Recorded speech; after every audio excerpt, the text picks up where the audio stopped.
러시아 전쟁이 일어난 그곳에서 모든 것이 변했습니다. 거리에는 피폐해진 사람들만 가득하고 일상은 죽음의 그림자 속에 갇혔습니다. 군인들은 집으로 돌아오지 못했고 시민들은 폭탄에 희생되었습니다. 이반 세르게이비치, 한때 러시아의 자랑이었던 엘리트 공군 조종사도 그 참상을 마주하며 깊은 회의에 빠졌습니다. 전장에서 동료를 잃고 민간인을 죽여야 하는 비인간적인 명령이 반복되면서 이반의 마음은 점점 더 무너져갔습니다. 결국 그는 전쟁을 벗어나고 싶었습니다. 하지만 한국으로 떠나는 그 길은 쉽지 않았습니다. 전쟁이 그의 삶을 어떻게 바꿔놓았고 그가 왜 한국을 선택했을까요? 이 이야기는 단순한 전투기 조종사의 고백이 아닙니다. 한 사람의 삶이 어떻게 재구성되는지를 보여주는 중요한 이야기입니다. 그럼 시작하겠습니다. 저는 이반 세르게이비치입니다. 32살의 러시아 공군 전투기 조종사였죠. 아버지가 걸어온 길을 따라 하늘을 나는 것이 제 꿈이었습니다. 러시아 공군의 자랑스러운 조종사가 되어 조국을 지키겠다는 신념으로 살아왔어요. 하지만 우크라이나 전쟁이 시작되면서 제 인생은 완전히 뒤바뀌었습니다. 처음 우크라이나 상공을 날았을 때 보인 광경을 평생 잊을 수 없어요. 키이우 외곽 주택가가 폭격으로 잿더미가 되어 있었습니다. 연기 기둥이 하늘 높이 치솟고 있었죠. 무전기에서 들려오는 민간인 구조 요청 소리가 귓가를 떠나지 않았어요. 아이가 건물 잔해에 깔렸다. 병원에 부상자가 넘쳐난다는 절규가 계속 들렸습니다. 더 충격적인 건 제 동료들이 하나둘씩 돌아오지 않기 시작한 거였어요. 알렉세이는 키이우 상공에서 격추당했고 드미트리는 마리우폴 작전에서 실종됐습니다. 세르게이는 우크라이나 방공망에 의해 추락했죠. 우리 편대의 12명 중 6명이 사라져갔어요. 매일 아침 브리핑룸에 모이는 조종사들의 수가 줄어들었습니다. 빈자리가 늘어갈 때마다 가슴이 무너져 내렸어요. 가장 견디기 힘든 건 명령의 내용이었습니다. 민간 인프라 타격하라, 전력 공급 시설을 파괴하라는 지시가 내려왔을 때 제 손이 떨렸어요. 겨울철 우크라이나 민간인들이 난방도 없이 얼어 죽어갈 것을 알면서도 폭탄을 떨어뜨려야 했습니다. 우크라이나 민간인 사망자가 8만 명에 달한다는 보고를 받았을 때 충격이었어요. 우리 러시아 군인들도 20만 명이 목숨을 잃었다고 하더군요. 고향 톰스크로 휴가를 나갔을 때 러시아의 모습은 더욱 참담했습니다. 젊은이들은 징집을 피해 카자흐스탄이나 조지아로 떠났어요. 시내 상점가는 반 이상이 문을 닫았습니다. 물가는 전쟁 전보다 2배 이상 올랐어요.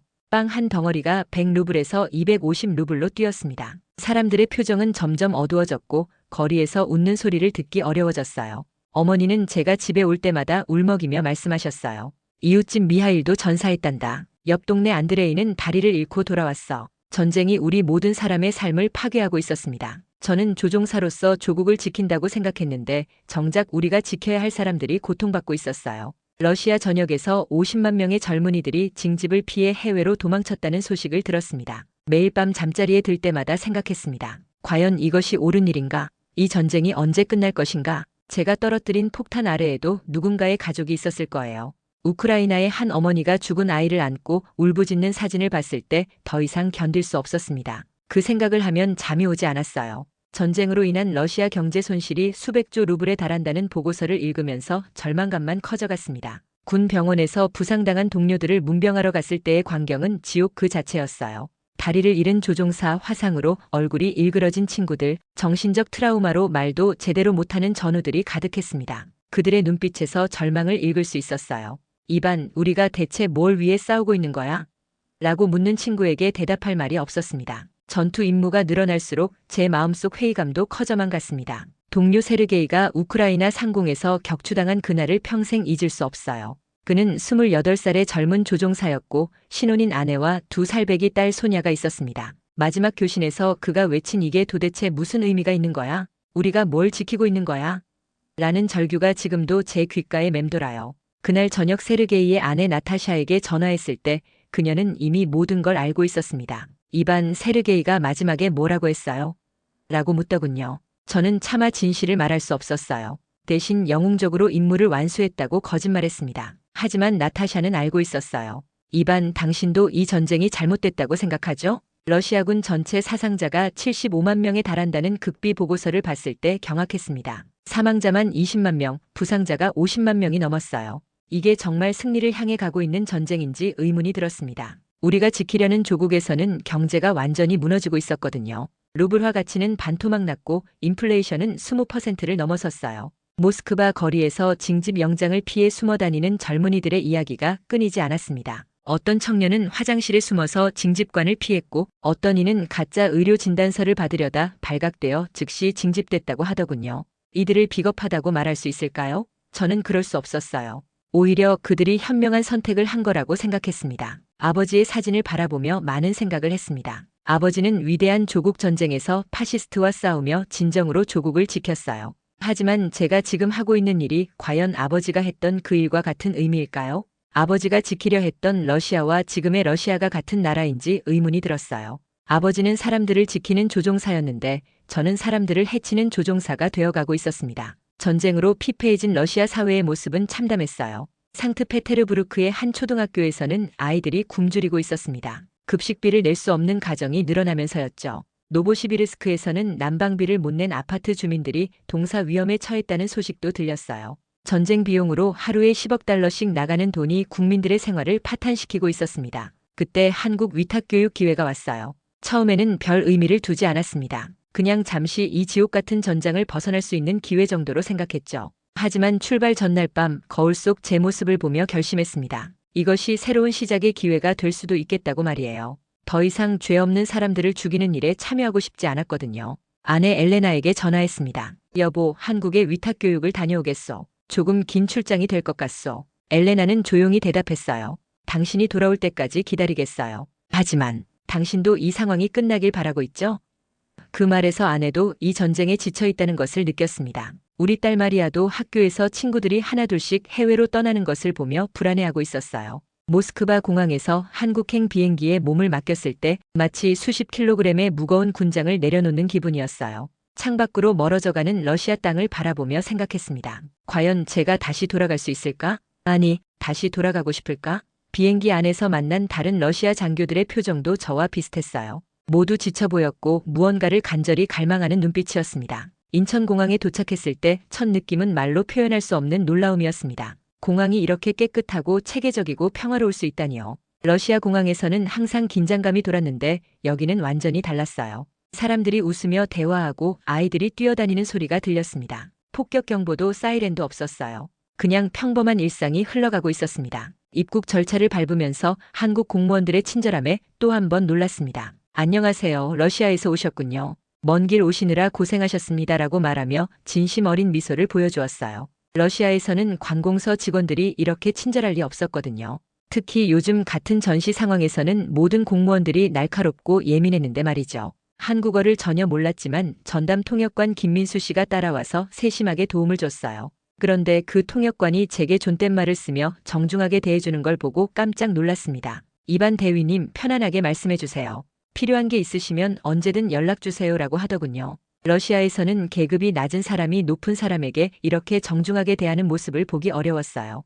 군대에서는 더더욱 상상할 수 없는 일이었습니다. 공항에서 나와 시내로 향하는 버스를 탔는데 창밖 풍경이 충격적이었어요. 도로가 정말 깨끗하고 잘 정비되어 있었습니다. 신호등도 질서정연하게 작동하고 사람들도 줄을 서서 기다리고 있었어요. 자동차들도 경적을 울리지 않고 조용히 신호를 기다렸습니다. 러시아에서는 항상 누군가 새치기를 하고 소란이 일었는데 여기는 모든 게 평화롭고 질서정연했어요. 특히 놀라웠던 건 거리의 분위기였습니다. 사람들이 자유롭게 걸어다니고 카페에 앉아서 여유롭게 커피를 마시고 있었어요. 젊은 연인들이 손을 잡고 데이트를 하고 아이들이 공원에서 뛰어놀고 있었습니다. 전쟁의 그림자가 전혀 보이지 않았어요. 징집 포스터도 전쟁 프로파간다도 군인들의 순찰도 없었습니다. 그냥 평범한 사람들이 평범한 일상을 살아가고 있었어요. 숙소로 향하는 길에 본 서울의 야경은 환상적이었습니다. 네온 사인이 밝게 빛나고 고층 빌딩들이 하늘을 찌를 듯 솟아있었어요. 한강이 도시를 가로질러 흘러가는 모습도 아름다웠습니다. 러시아의 어떤 도시에서도 이런 모습은 볼 수 없었어요.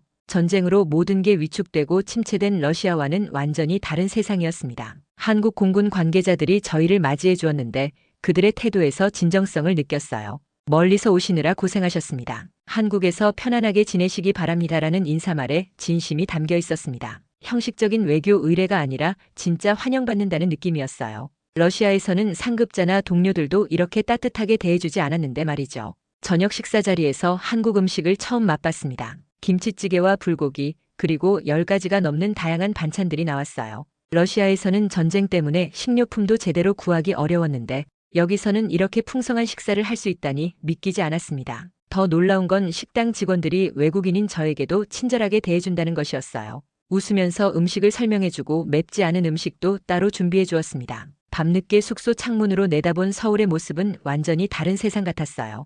거리에 불빛들이 반짝이고 늦은 시간에도 사람들이 자유롭게 돌아다니고 있었습니다. 러시아에서는 통행 금지와 계엄령 때문에 밤늦게 돌아다니는 게 위험했는데 말이죠. 한강공원에서는 조깅하는 사람들도 보였어요. 이곳에서는 사람들이 정말 평화롭게 살아가고 있구나 하는 생각이 들었습니다. 며칠 뒤 김정훈 팀장이 서울 시내를 직접 안내해 주었습니다. 지하철을 타고 이동하는데 대중교통 시스템이 너무 잘 되어 있어서 감탄했어요. 러시아 지하철도 나쁘지 않다고 생각했는데 한국 지하철은 차원이 달랐습니다. 안내방송도 친절하고 역마다 깨끗하게 관리되어 있었어요. 사람들도 질서정연하게 승하차했고 노약자석은 정말로 비워두더군요. 지하철에서 본 한국 사람들의 모습이 인상적이었어요. 학생들은 책을 읽거나 태블릿으로 공부를 하고 있었고 직장인들은 조용히 휴대폰을 보거나 잠깐 눈을 붙이고 있었습니다. 시끄럽게 통화하거나 소란 피우는 사람이 아무도 없었어요. 러시아 지하철에서는 술 취한 사람들이 고함을 지르거나 시비를 거는 일이 자주 있었는데 여기는 정말 조용하고 평화로웠습니다. 명동 쇼핑가에서 본 광경은 또 다른 충격이었어요. 상점마다 손님들로 북적이고 사람들이 웃으며 쇼핑을 즐기고 있었습니다. 친구들과 즐겁게 대화하면서 옷을 고르고 연인들이 선물을 사주는 모습도 보였어요. 러시아에서는 전쟁 때문에 이런 활기찬 상업지구를 보기 힘들었거든요. 대부분의 상점들이 문을 닫았고 나와 있는 상점들도 물건값이 너무 비싸서 사람들이 쉽게 접근하기 어려웠어요. 김정훈 팀장이 인사동 전통 찻집에 데려가 주었는데 그곳의 분위기가 정말 특별했어요. 고요하고 차분한 분위기 속에서 마신 녹차는 향이 정말 좋았습니다. 그런데 더 감동받은 건 찻집 사장님의 세심한 배려였어요. 외국인인 저를 위해 차 우리는 법을 직접 보여주시며 천천히 설명해 주셨습니다. 차는 마음을 차분하게 해줍니다. 천천히 음미하세요라고 하시면서 진심 어린 미소를 보여주셨어요. 그날 저녁 김정훈 팀장의 집에 초대받은 것은 정말 특별한 경험이었습니다. 한국 가정의 따뜻함을 직접 느낄 수 있었거든요. 현관에 들어서자마자 팀장님 부인께서 슬리퍼를 내주시며 멀리서 오신 손님을 모시게 되어 영광입니다. 편하게 계세요라고 하시더군요. 러시아에서는 처음 만나는 외국인을 집에 초대하는 일이 흔하지 않은데 너무 자연스럽게 가족처럼 대해주셨습니다. 부인께서 직접 요리해주신 한정식은 정말 예술작품 같았어요. 15가지가 넘는 반찬들이 정성스럽게 준비되어 있었고 하나하나 맛과 영양을 고려해서 만들어졌다고 설명해 주셨습니다. 우리 음식은 조화가 중요해요. 매운 것, 단 것, 신 것이 어우러져야 맛있거든요 라고 하시면서 각 음식의 의미도 알려주셨어요. 러시아 음식과는 완전히 다른 철학이 담겨 있었습니다. 식사 시간에 김정훈 팀장의 12살 딸 예은이가 피아노를 연주해 주었어요. 쇼팽의 녹턴이었는데 정말 아름다웠습니다. 그 아이는 전쟁이 무엇인지도 모르고 순수하게 음악을 즐기고 있었어요. 연주가 끝나자 박수를 쳤는데 예은이가 아저씨 나라에서는 어떤 음악을 좋아해요? 라고 물어보더군요. 그 순간 가슴이 뭉클했습니다. 러시아 아이들도 이렇게 평화롭게 자랄 수 있었으면 좋겠다는 생각이 들었어요. 김정훈 팀장 부인이 제게 조심스럽게 물어보셨어요. 고향이 많이 그리우시죠? 가족들이 걱정되시겠어요. 저는 솔직하게 대답했습니다. 그립긴 하지만 지금의 러시아는 제가 기억하는 그 러시아가 아니에요. 전쟁으로 모든 게 바뀌었거든요. 그러자 팀장님이 조용히 말씀하셨습니다. 여기서 편안하게 지내세요. 우리가 최선을 다해 도와드릴게요. 한국도 전쟁의 아픔을 겪었지만 이겨냈거든요. 그날 밤 숙소로 돌아가는 길에 한강공원을 걸었습니다. 강바람이 시원했고 조깅하는 사람들과 데이트하는 연인들을 볼 수 있었어요. 벤치에 앉아서 반짝이는 강물을 바라보니 마음이 정말 평화로워졌습니다. 폭격기 소리도 사이렌도 총성도 들리지 않았어요. 그냥 평범한 일상이 흘러가고 있었습니다. 이런 평화가 얼마나 소중한 건지 전쟁을 겪어본 사람만이 알 수 있을 거예요. 한국에서의 생활이 이어지면서 점점 많은 것들을 깨달아갔습니다. 한국 공군의 훈련 방식은 러시아와 완전히 달랐어요. 러시아에서는 상명하복이 절대적이었고 상급자의 지시에 무조건 복종해야 했습니다. 하지만 여기서는 하급자의 의견도 충분히 들어주고 토론을 통해 최선의 방법을 찾아가더군요. 브리핑 시간에도 젊은 조종사들이 자신의 생각을 자유롭게 발표할 수 있었어요. 한국 조종사들과 함께 훈련하면서 특히 놀란 점이 있었습니다. 그들은 전투 기술도 뛰어났지만 무엇보다 사람을 존중하는 마음이 컸어요. 누군가 실수를 해도 인격적으로 모독하거나 폭언을 하지 않았습니다. 대신 왜 그런 실수가 일어났는지 함께 분석해보자, 어떻게 개선할 수 있을지 의견을 나눠보자는 식으로 건설적인 피드백을 주었어요. 러시아에서는 실수하면 고함과 욕설이 기본이었는데 말이죠. 이상현 중이라는 26살의 젊은 조종사가 제게 한국어를 가르쳐 주었습니다. 안녕하세요. 감사합니다. 죄송합니다. 같은 기본적인 인사말부터 시작했어요. 그런데 한국어를 배우면서 느낀 건 이 언어 자체의 배려와 존중이 담겨 있다는 것이었습니다. 존댓말이라는 시스템이 상대방을 배려하는 한국인들의 마음을 보여주었어요. 이반 형님께서는 어떻게 생각하세요? 라고 물어볼 때마다 감동받았습니다. 주말에는 한국 문화를 체험할 기회가 많았습니다. 경복궁을 구경하고 인사동에서 전통 공예품도 보았어요. 한국의 역사를 듣다 보니 정말 파란만장했다는 것을 알게 되었습니다. 일제강점기라는 35년간의 식민 지배와 한국 전쟁이라는 참혹한 동족 상잔을 겪으면서도 이렇게 발전한 나라가 되었다니 놀라웠어요. 특히 198년 건국 이후 단 70년 만에 세계 10위권 경제대국이 되었다는 사실이 믿기지 않았습니다. 한국 사람들과 이야기하면서 가장 인상 깊었던 건 그들의 교육에 대한 열정이었습니다. 아이들의 미래를 위해 부모들이 엄청난 투자를 하고 있었어요. 학원가를 지나다니면 밤늦게까지 공부하는 학생들을 볼 수 있었습니다. 전쟁으로 모든 게 불안한 러시아와는 정반대였어요. 여기서는 미래에 대한 희망과 구체적인 계획이 있었습니다. 부모들이 우리 아이가 커서 의사가 되었으면, 공학자가 되어서 나라에 도움이 되었으면 하는 꿈을 이야기했어요. 이상현 중위가 저에게 조심스럽게 물어봤습니다. 이반 형님, 러시아로 돌아가시면 뭘 하고 싶으세요?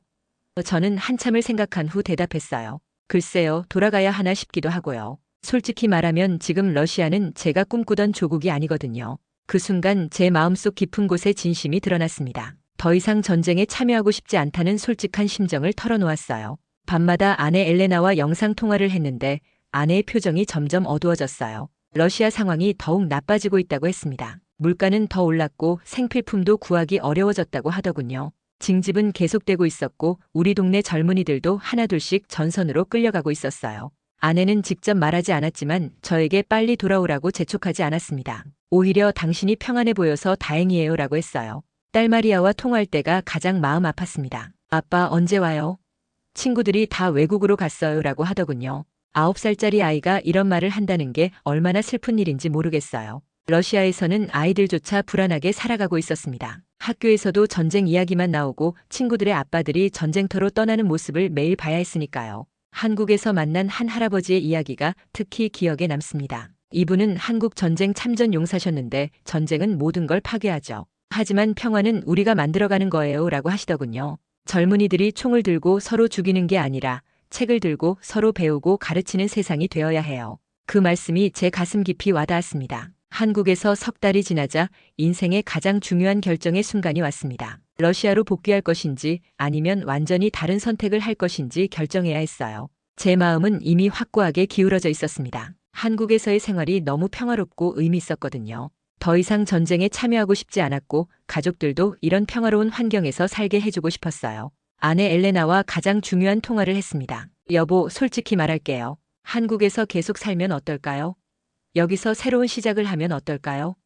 엘레나는 놀라지 않았어요. 오히려 조용히 말했습니다. 당신이 행복해 보여요. 전쟁 전에 당신 같아요. 목소리에 생기가 돌았어요. 그 말에 제 눈에서 눈물이 흘렀습니다. 아내도 이 끔찍한 전쟁에서 벗어나고 싶어 했던 거예요. 엘레나는 계속해서 말했습니다. 마리아도 매일 학교에서 무서운 이야기만 들어요. 폭탄이 떨어질 수도 있다고, 아빠가 전쟁에서 안 돌아올 수도 있다고요. 이 아이가 이런 환경에서 자라는 게 맞나 싶어요. 아내의 목소리에서 절망과 피로감이 느껴졌습니다. 우리 가족 모두가 이 상황에서 벗어나기를 간절히 원하고 있었어요. 한국 정부에 망명을 신청하는 절차는 생각보다 체계적이었지만 담당 공무원들이 정말 친절하게 도와주었어요. 천천히 생각하세요. 이건 인생의 중대한 결정이니까 급하게 정할 일이 아닙니다 라고 하면서 충분한 시간과 정보를 제공해 주었습니다. 망명 신청자를 위한 법적 지원, 정착 지원, 교육 지원 프로그램까지 자세히 설명해 주었어요. 이런 세심한 배려가 제 결심을 더욱 굳혔습니다. 가장 마음 아팠던 건 러시아에 있는 어머니께 연락드리는 일이었습니다.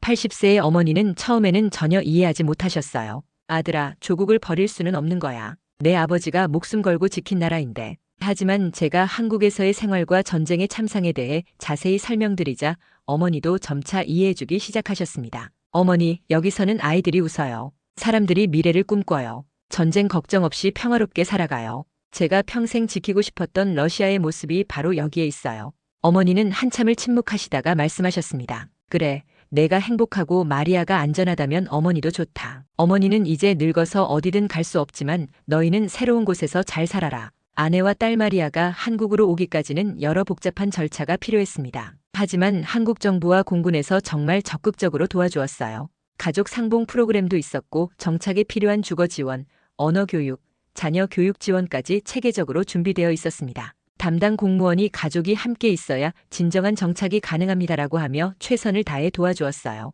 인천공항에서 아내와 딸을 만났을 때의 감정을 어떻게 표현할 수 있을까요? 넉 달 만에 만난 가족이었지만 마치 새로운 세상에서 다시 태어나는 기분이었어요. 마리아가 제게 달려와 아빠 여기가 그 좋다는 한국이야? 정말 깨끗하고 예뻐. 라고 소리쳤을 때 가슴이 벅찼습니다. 아이의 눈빛에서 호기심과 기대감을 볼 수 있었어요. 아내 엘레나는 한국에 도착한 첫날부터 연신 감탄했어요. 정말 깨끗하고 안전해 보여요. 사람들 표정도 밝고요. 공항에서 시내로 이동하는 동안 창밖을 내다보며 계속 놀라워했습니다. 이반, 여기서는 정말 전쟁 걱정 없이 살 수 있을 것 같아요. 마리아의 손을 꼭 잡으며 안도의 한숨을 쉬었어요. 우리 가족이 드디어 평화로운 곳에서 새로운 시작을 할 수 있게 된 거였습니다. 그날 밤 가족과 함께 한강공원을 걸으며 이야기했습니다. 우리가 정말 여기서 새로운 삶을 시작할 수 있을까? 엘레나가 조심스럽게 물어봤어요. 저는 확신에 찬 목소리로 대답했습니다. 우리는 할 수 있어요. 이곳 사람들이 도와줄 거고 우리도 최선을 다할 거예요. 마리아가 아빠 나도 한국 친구들과 사이좋게 지낼 수 있을까? 라고 물었을 때 물론이지 우리 딸은 어디서든 사랑받을 거야 라고 대답해 주었습니다. 한국에 완전히 정착한 후 저는 한국 공군 교육사령부에서 전투기 훈련 교관으로 정식 임명되었습니다. 러시아에서 쌓은 20년간의 비행 경험을 한국의 젊은 조종사들에게 전수하는 일이었어요. 처음에는 언어 장벽 때문에 정말 많이 힘들었습니다. 복잡한 비행 수로와 전술 개념을 한국어로 설명한다는 게 쉽지 않았거든요. 하지만 한국 조종사들의 배우려는 열정은 정말 대단했어요. 제가 서툰 한국어로 설명을 잘 못해도 끝까지 집중해서 들어주었습니다. 이해할 때까지 계속 질문하고 모르는 부분은 그림을 그려가며 소통했어요. 교관님, 천천히 말씀해 주세요. 우리가 맞춰갈게요 라고 하며 배려해 주었습니다. 러시아에서는 상급자의 말을 무조건 따라야 했는데 여기서는 진정한 쌍방향 소통이 이루어졌어요. 특히 기억에 남는 교육생이 있었습니다. 박준호 중이라는 25살의 젊은 조종사였는데 비행 실력은 뛰어났지만 자신감이 부족했어요. 러시아에서 배운 고급 기동술 중에서 코브라 기동이라는 어려운 기술이 있는데 그에게 차근차근 가르쳐 주었습니다. 하지만 더 중요한 건 마음가짐을 바꿔주는 일이었어요. 박중희, 비행기는 단순한 무기가 아닙니다. 이것은 우리나라 사람들의 평화로운 일상을 지키는 도구예요. 제가 그에게 했던 말이었습니다. 당신이 하늘에서 경계 비행을 할 때마다 아래에서는 아이들이 안전하게 학교에 가고 부모들이 마음 놓고 일할 수 있어요. 러시아에서는 비행기를 파괴와 공격의 도구로만 생각했는데 한국에서는 방어와 보호의 의미로 접근했어요. 박준호 중위가 처음으로 완벽한 코브라 기동을 성공시켰을 때의 기쁨을 잊을 수 없어요. 그는 무전으로 흥분해서 말했습니다. 교관님, 이제 진짜 이해했어요. 비행기는 희망을 실어 나르는 거네요. 그 순간 제 눈에서 뜨거운 눈물이 흘렀습니다. 러시아에서는 절대 느낄 수 없었던 보람이었어요. 교관 생활을 하면서 제가 깨달은 건 가르치는 일의 진정한 의미였습니다. 학생들이 실력이 늘어갈 때마다 뿌듯했고 특히 그들이 안전하게 착륙할 때의 안도감은 말로 표현할 수 없었어요. 러시아에서는 항상 누군가 돌아오지 않을지 걱정하며 임무를 나갔는데 여기서는 모든 조종사가 무사히 돌아왔습니다. 평화 시의 훈련이라는 게 이렇게 소중한 거였어요. 한국어 실력도 급속도로 늘었습니다. 동료 교관들이 점심시간마다 한국어를 가르쳐 주었고 아내와 딸도 열심히 한국어를 배우기 시작했어요. 마리아는 성남의 한 초등학교에 전학해서 한국 아이들과 어울리면서 금세 한국어가 능숙해졌습니다. 아이들의 적응력은 정말 놀라워요. 한 달도 안 되어서 한국 친구들과 자연스럽게 대화하고 있었거든요. 저희 가족은 성남에 있는 깨끗한 아파트 단지에 살게 되었습니다. 처음에는 아파트 생활이 낯설었지만 이웃들이 정말 친절했어요. 옆집 김영숙 아주머니는 첫날부터 김치와 멸치볶음을 가져다 주시며 러시아에서 오셨다면서요? 한국 음식이 입에 맞을지 모르겠지만 천천히 적응하세요라고 하셨습니다. 아래층 박철수 아저씨는 자전거 타는 법도 알려주시고 동네 맛집도 소개해 주셨어요. 마리아가 한국 친구들과 놀면서 웃는 모습을 볼 때마다 제 선택이 옳았다는 확신이 들었어요. 이 아이는 폭격 소리와 사이렌 소리를 듣지 않고 자랄 수 있을 거예요. 전쟁이 무엇인지 모르고 꿈을 마음껏 키울 수 있는 환경에서 말이죠. 아빠, 나 피아노 배우고 싶어. 라고 했을 때 얼마나 기뻤는지 몰라요. 러시아에서는 생존이 우선이었는데 여기서는 예술과 꿈을 이야기할 수 있었으니까요. 이제 저에게 비행은 완전히 다른 의미가 되었습니다. 러시아에서는 파괴와 두려움의 상징이었던 전투기가 한국에서는 평화와 희망의 수호자가 되었어요. 매일 아침 공군기지에 출근하면서 느끼는 마음가짐이 완전히 바뀌었습니다. 이제는 누군가를 해치기 위해서가 아니라 누군가를 보호하기 위해 하늘로 올라갑니다. 한국 공군의 미션은 명확했습니다. 평화를 지키는 것, 침략이 아닌 방어, 공격이 아닌 보호. 이런 철학이 제 마음에 깊이 와닿았어요. 제가 평생 꿈꿔왔던 진정한 군인의 모습이었습니다. 조종사로서 정말 자랑스러운 일을 하고 있다는 느낌이 들었어요. 학생들에게 비행을 가르치면서 항상 강조하는 것이 있습니다. 여러분이 조종하는 비행기 아래에는 5천만 명의 한국 국민이 평화롭게 살아가고 있습니다. 그분들의 일상을 지키는 것이 우리의 사명이에요. 아이들이 학교에 가고 어른들이 일하고 노인들이 공원에서 산책하는 평범한 일상 말이죠. 그 소중한 일상을 지키는 것이 우리가 하는 일입니다. 어느 날 경계 비행 임무를 나갔을 때 정말 특별한 경험을 했어요. 서해 상공을 비행하는데 아래로 평화로운 서해안 도시들이 보였습니다. 인천, 부천, 안산. 그 도시들에서 수백만 명의 사람들이 평범한 하루를 보내고 있었어요. 직장에서 일하고 학교에서 공부하고 가족과 저녁 식사를 하는 평범한 사람들 말이죠. 그 순간 깨달았습니다. 이것이 진정 지킬 가치가 있는 것이라고요. 박준호 중위가 이제는 훌륭한 조종사로 성장했습니다. 그가 제게 말했어요. 교관님 덕분에 비행의 진정한 의미를 알게 됐어요.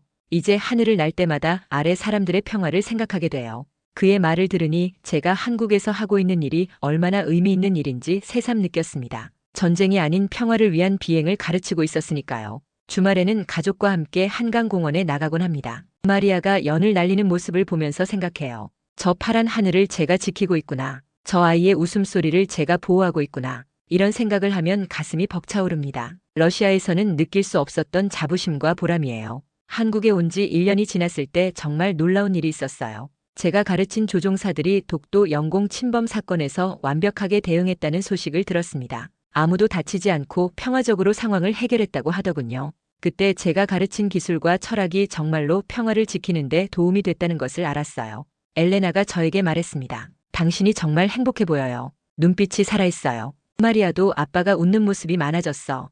라고 하더군요. 정말 그랬어요. 한국에서는 매일이 새로운 희망이었습니다. 전쟁의 공포와 죄책감에서 벗어나 진정한 군인으로서의 자부심을 찾았으니까요. 이제 저는 한국인 이반입니다. 러시아에서 태어났지만 한국에서 진정한 인생을 찾았어요. 전쟁이 아닌 평화를 위해 비행하고 파괴가 아닌 보호를 위해 하늘로 올라갑니다. 이것이 제가 꿈꿔왔던 진정한 조종사의 모습이에요. 한국이라는 나라가 저에게 새로운 삶을 선물해 주었고 저는 그 고마움을 평생 잊지 않을 겁니다. 매일 저녁 마리아가 아빠, 오늘도 하늘에서 우리를 지켜줘서 고마워.